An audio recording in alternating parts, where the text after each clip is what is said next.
வனத்திரை நிகழ்ச்சியில் நம்ம பார்க்க போற படம் பாலு. சிம்பு ஹீரோவா, ஹன்சிகா ஹீரோயினா நடிச்சிருக்கிற இந்த படத்துல இவங்க கூட சந்தானம், விடிவி கணேஷ், நரேன், ஸ்ரீரஞ்சனி, பிரம்மானந்தம், ஆதித்யா மற்றும் சிலர் நடிச்சிருக்காங்க. சக்தியோடைய ஒளிப்பதிவில் தமன் எஸ் உடைய இசையமைப்புல இந்த படத்தை இயக்கியிருக்காரு விஜய் சந்தர், தயாரிச்சிருக்காங்க நிக் ஆர்ட்ஸ் அண்ட் வழங்கியிருக்காங்க சிம்பு சினி ஆர்ட்ஸ். இந்த படத்துடைய கதை: ஹீரோ சிம்பு நண்பர்கள் சந்தானம், விடிவி கணேஷ் இவங்களோட சேர்ந்து ஜாலியா ஊர் சுற்றுறவர். சிம்புவோட அப்பா நரேன் ரயில் என்ஜின் டிரைவர். சிம்பு வேலைக்கு போலனாலும் சிம்பு மேல அதிகமான அளவுக்கு பாசம் கொண்டவர். ஒரு முறை சிம்பு ஹன்சிகாவை பார்க்க உடனே அவங்க மேல் காதல் கொள்றாரு. ஆனா ஹன்சிகாவோ தனக்கு சிம்பு மேல அந்த மாதிரி எந்த எண்ணமும் இல்லைன்னு சொல்லிடுறாங்க. அதுக்கு சிம்பு நம்ம காதலர்களா இல்லைனாலும் நண்பர்களா பழகலாம் அப்படின்னு சொல்லி அவங்க கூட பழகுறாரு. இதற்கிடையே ஹன்சிகாவுக்கும் அவங்களுடைய தாய்மாமனும் தாதாவுமான ஆதித்யாவுக்கும் கல்யாணம் செய்ய முடிவு செய்யறாங்க. இதெல்லாம் தெரிஞ்சிருந்தாலும் சிம்பு மனம் தளராம 10 நாளுக்குள்ள ஹன்சிகாவை நண்பராகவே பழகி பலவாறு இம்ப்ரெஸ் செய்யறாரு. ஹன்சிகாவுக்கும் சிம்பு மேல் காதல் வர தன் மாமனுடனான கல்யாணத்து முடிவுல இருந்து மனசை மாத்திக்கிறாங்க. இதெல்லாம் தெரிஞ்ச உடனே ஹன்சிகாவுடைய மாமனான ஆதித்யா ஒரு பெரிய அடியாட்கள் கூட்டத்துடன் வந்து சிம்புவை அழிக்க முயற்சி செய்யறாரு. இந்த முயற்சியை சிம்பு எப்படி முறியடிச்சு ஹன்சிகாவை கல்யாணம் பண்றாருங்கிறது தான் இந்த படத்தோடைய மீதி கதை. ஹீரோ சிம்பு தன் நண்பர்களோட கலகலப்பா ஊர் சுத்திக்கிட்டு அப்பாவுக்கு மதிய சாப்பாடு கொண்டு போய் கொடுக்குற வேலையை மட்டும் பார்த்துக்கிட்டு இருக்காரு.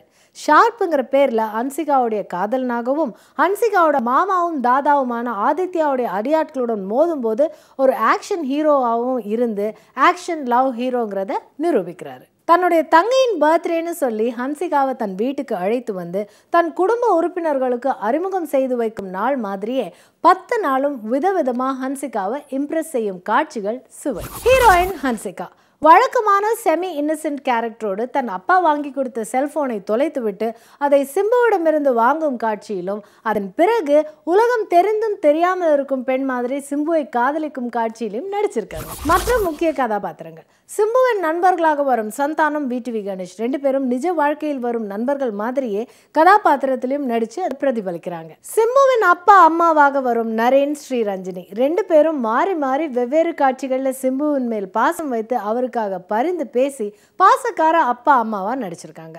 வில்லனாக வரும் ஆதித்யா கிளைமேக்ஸில் அடியாட்களோட வந்து பிறகு சிம்புவுக்கு உதவி செய்து தான் ஒரு வில்லன் மட்டும் இல்லை அப்படிங்கிறத நிரூபிச்சிருக்காரு. ஒளிப்பதிவாளர் சக்தி காட்சிக்கும் கதைக்கும் பொருத்தமான ஒளிப்பதிவை தந்திருக்காரு. சிம்புவுடைய அப்பா ரயில் என்ஜின் டிரைவராகவும் அவருடைய வீடு ரயில்வே ட்ராக் பக்கத்தில் இருக்கிறதாகவும் எஸ்டாப்ளிஷ் செய்யும் காட்சிகளில் ஒவ்வொரு முறையும் சிம்புவின் வீட்டையும் ட்ரெயினையும் சேர்த்து காட்டி காட்சிகளுக்கு அழகு சேர்த்திருக்காரு. அதோடு மட்டும் இல்லாமல் கதையில் ஆக்ஷன் சீக்வன்சஸ் குறைவாக இருந்தாலும் ஒவ்வொரு சீக்வன்ஸையும் பிரம்மாண்டமாக கம்போஸ் செய்திருக்காரு. இசையமைப்பாளர் தமன் இவரோட இசையில் ஒவ்வொரு பாடலுமே ரயிலின் வேகம். இயக்குனர் விஜய் சந்தர் நாங்கள் எல்லாரும் காதலை ஃபுல் டைம் ஆகவும் வேலையை பார்ட் டைம் ஆகவும் தான் பார்ப்போம், ஆனால் நீங்கள் வேலையை ஃபுல் டைம் ஆகவும் காதலை பார்ட் டைம் ஆகவும் தான் பார்ப்பீங்க அப்படின்னு வில்லன் கிட்ட சிம்பு பேசுகிற டயலாகின் காட்சியின் போதே இது எப்படிப்பட்ட படங்கிறத புரிய வச்சிடறாரு. இருப்பினும் இடையிடையே அப்பா மகன் பாசத்தை ஆழமாக காட்டியிருப்பது வரவேற்புக்குரியது. ஹன்சிகா மோத்வானியை சிம்பு இம்ப்ரெஸ் செய்யும் 10 நாட்களுக்கான காட்சிகள் காதல் கொண்டாட்டம். மொத்தத்தில் வாலு வல்லவன்.